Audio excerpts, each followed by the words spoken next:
देश में महंगाई कम हो रही है। अक्टूबर में थोक महंगाई 0 से 0.52% नीचे रही है।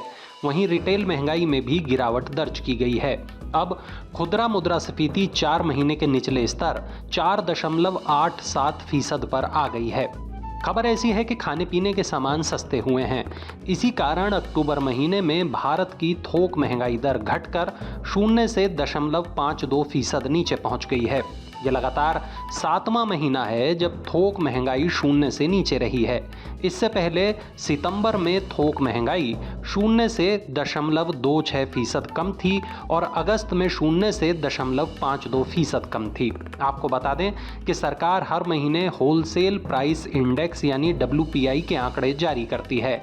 अक्टूबर में रिटेल महंगाई भी 4 महीने के निचले स्तर पर पहुंच गई है। अभी ये 4.87% पर है। RBI ने रिटेल महंगाई का ये लक्ष्य तय किया है, वो 4% है। रिटेल महंगाई यानी CPI सितंबर में 3 महीने के निचले स्तर 5.02% पर थी। इससे पहले जून में महंगाई दर 4.87% दर्ज की गई थी। मीडिया में आई रिपोर्ट ये बताती हैं कि अक्टूबर में खाद्य महंगाई दर कम हो गई है। सितंबर के मुकाबले इसमें 1.54% की गिरावट आई है। अब अक्टूबर में ये 1.07% रही है। रोजाना के जरूरत के सामानों की महंगाई दर 3.70% से कम होकर 1.82% हो गई है। ईंधन और बिजली की थोक महंगाई दर -3.55% से बढ़कर -2.47% रही है। आंकड़ेबाजी से अलग हटकर महंगाई को सीधे सीधे समझिए। अगर सामान कम है और मांग ज्यादा है तो महंगाई होगी, लेकिन अगर सामान ज्यादा है और मांग कम है तो सामान की वैल्यू कम हो जाएगी। ऐसा होने से दाम कम होंगे, कंपनियों का प्रॉफिट कम होगा, शायद कुछ कंपनियां बंद हो जाएं या फिर कर्मचारियों को निकालना पड़े। रिटेल महंगाई वो कीमतें होती हैं जो कारोबारियों से आम आदमियों पर जाती हैं।